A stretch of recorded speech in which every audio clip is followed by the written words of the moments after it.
All right, we're back in the shop this morning with the MR2. It is freezing in here. I got the stove going.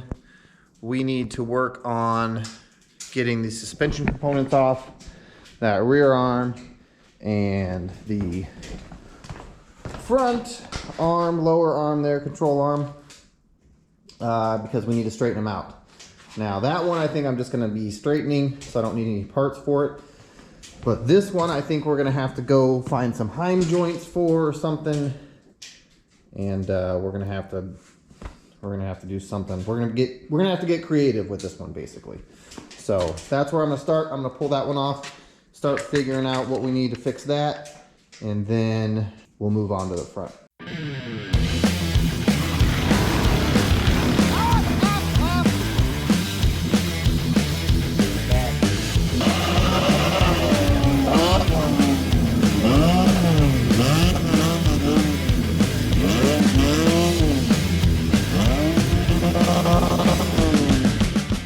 All right, here's what we got. If you remember when we were at the races, we crashed a sucker into the wall, broke this thing, and then we welded this, what is it, 5/8? This 5/8 Craftsman wrench to it in order to fix it. So I'm gonna make a run to the hardware store and see if I can find something that's gonna work for this. Hopefully some Heim joints that have a similar size. I believe this is like a 1/2 inch. Let's see, 1532s. Actually, that's the closest right there. 1532s is the closest. So I don't know, that's gonna be, I don't know. We're gonna go to the hardware store. We're gonna see if we can find some inspiration for how we're gonna fix this. We'll see you when we get back. All right, so here's what we got. It's gonna solve our problems. Or our one problem at least. So this is a top link from Tractor Supply. It's a pre-made link with Heim joints on it. So I am going to use this along with this spacer here that fits inside of one of the joints. And then we'll drill that out to match this metric thread. So that'll take care of the one side along with some washers to space it out. That takes care of this side here. So the bolt for this goes through here and it goes into the cross member, and there's a nut on the inside of the cross member that you can't see. So we need to keep this metric size. So that's the first thing we're gonna do. We're gonna go ahead and get this, chuck this up in the lathe and drill it out to the size that fits that bolt. And then we're gonna cut this guy off of here, and then we're gonna make tabs on here so that this guy will just go like this, and this will still bolt in. So that's our plan. Now it's time to execute it. To the lathe.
All right, so that's it for the rear.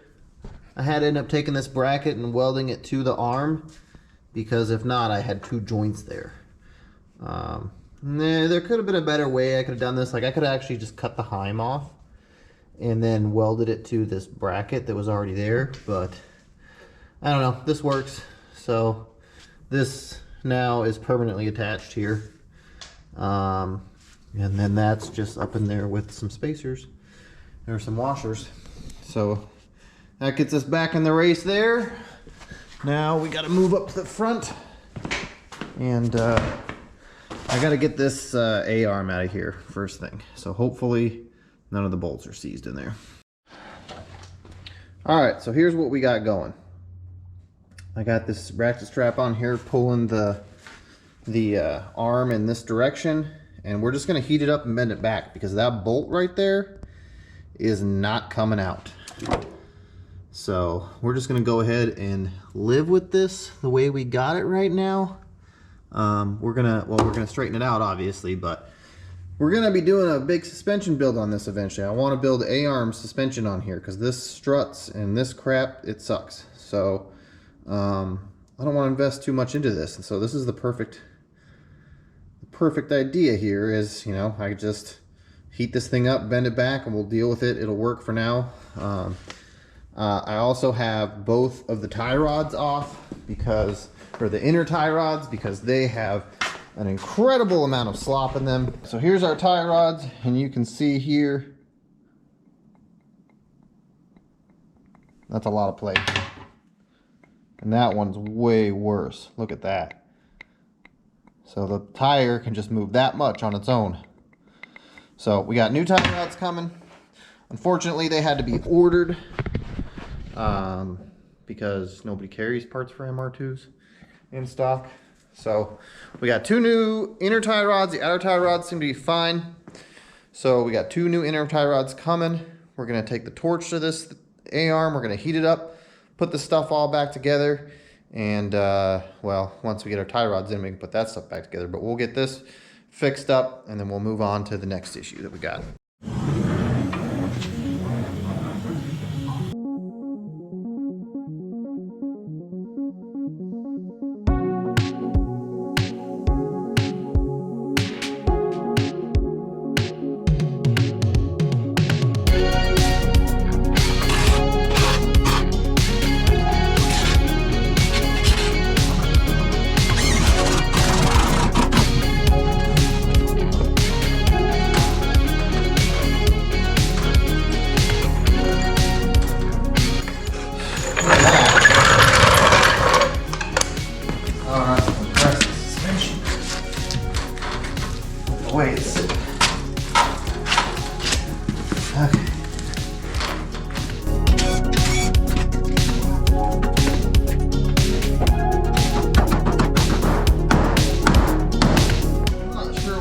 Right there, but that is just solid.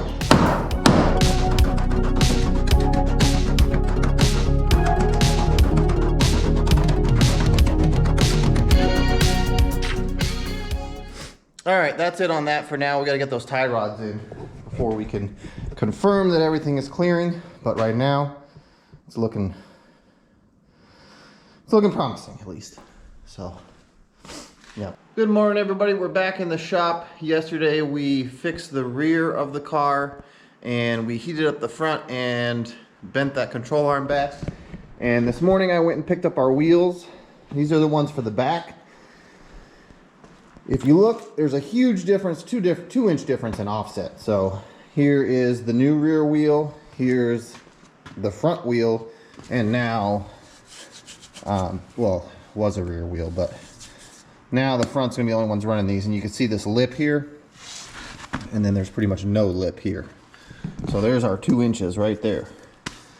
But yeah, so now this is a centered flange. It's got a 4-inch offset, but it's an 8-inch wheel, so that means the flange or the offset is centered. So we're gonna go ahead and we're gonna get these put on the car, and then we'll have a look at them and see what they look like. All right, things are right with the world again. These tires are inside of their fender for the most part. They got a little peek out there, but that is going to make it so it will actually go on my trailer without having to run over the wheel wells. So now that we've got those on there, take a look at that. God, this thing is sweet. All right, so super happy to have that back in shape. All that back there still needs to be aligned. We're gonna do that all at once. I got some alignment tools from Summit. I'm gonna do a separate video on that. And then, but for now, this is done until our tie rods come in, and our tie rods aren't coming in until tomorrow. So we're gonna go ahead and move on to the shifter. I wanna swap out the shifter on this thing, and I'll show you why. All right, so here is my current shifting lever. This is a cheapo eBay knockoff one of like a Hurst shifter, I think is what they say. But it sucks. It's too short. It's not giving me the leverage that I want. So I'm gonna try and put the factory shifter back in and see if that works. It should be a little bit taller. Hopefully it works better. So I'm gonna go ahead and I gotta get this out of here and get my shifter box out of here because we gotta drop this thing. It goes down through there, and we'll get this new shifter lever installed. So luckily the car came with the factory shifter, and I just took and put it in the sandblasting cabinet, and I'm put some satin clear on it just to keep it from rusting. So waiting for that to dry. So we'll go ahead and get this out of here. Okay, so here's our shifter box. I love this thing. This is from Racer X, and this thing is sweet. It's a billet piece of aluminum. I believe it's anodized, all anodized. I mean, it is just one of the nicest pieces in the car, and it looks awesome. So one of my favorite things about this piece here is that it is made in the USA. So this is a super quality piece. I really enjoy this piece, but I do not enjoy the, $20 eBay shift handle. Definitely not enjoyable. So you pull that guy off of there, pull those 4 bolts, and this whole thing comes out as one. So now I got to get this thing out of here. But first we got to pull this little arm off. This little shifter arm on the side here.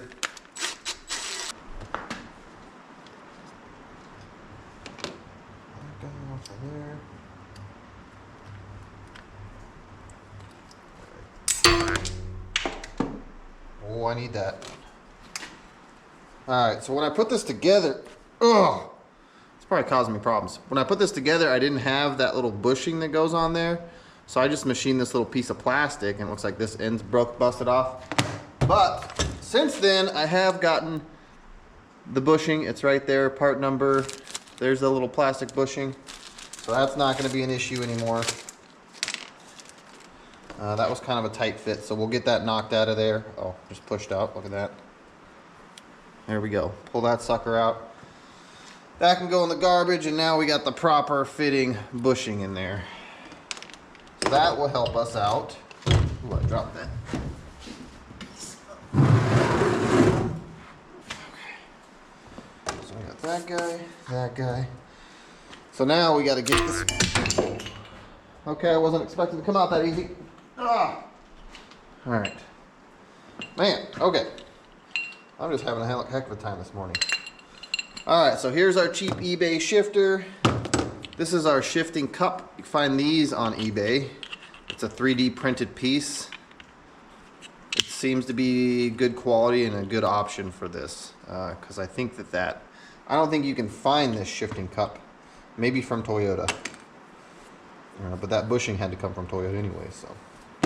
All right, so we're gonna make sure to get some good grease in this time, because when we put it together originally, it did not have much as far as grease. All right, so we got our shift lever, and we got some grease. We're gonna grease this whole thing up, or grease this cup up before we get it back in there, like so. Put it back in here. If we can get it lined up, there we go. Okay. Alright, so that's back in there. Let's see, put this on first, then your on there? Yeah, put this on first. Alright, these four back here. Okay.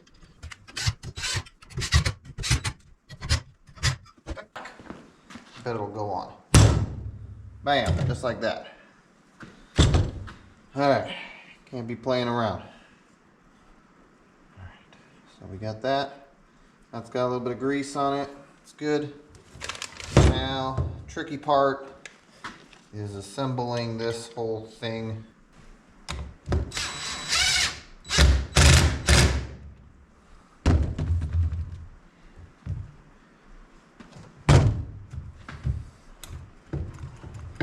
Alright, there we go. You can see our side to side in action. And then the front to back is literally just hooks onto there. So that's our Racer X box back together. That's looking or feeling better than it did before, for sure. I think that new bushing is definitely a help. Feels good. Okay. So we're gonna go ahead and throw this back in the car and we'll see how it feels. Get our shift knob on there. See if it makes any difference. All right, so there it is installed. Definitely taller. I would say more comfortable. For sure. Definitely a lot more leverage. So I think that's gonna help me here in this situation. So someday we'll get that transmission that's actually meant for the MR2 and we'll have normal shifting. But for now, this is an improvement for sure to what we had. And it's ready for its next race. So we got one coming up pretty soon. So stay tuned for that, guys.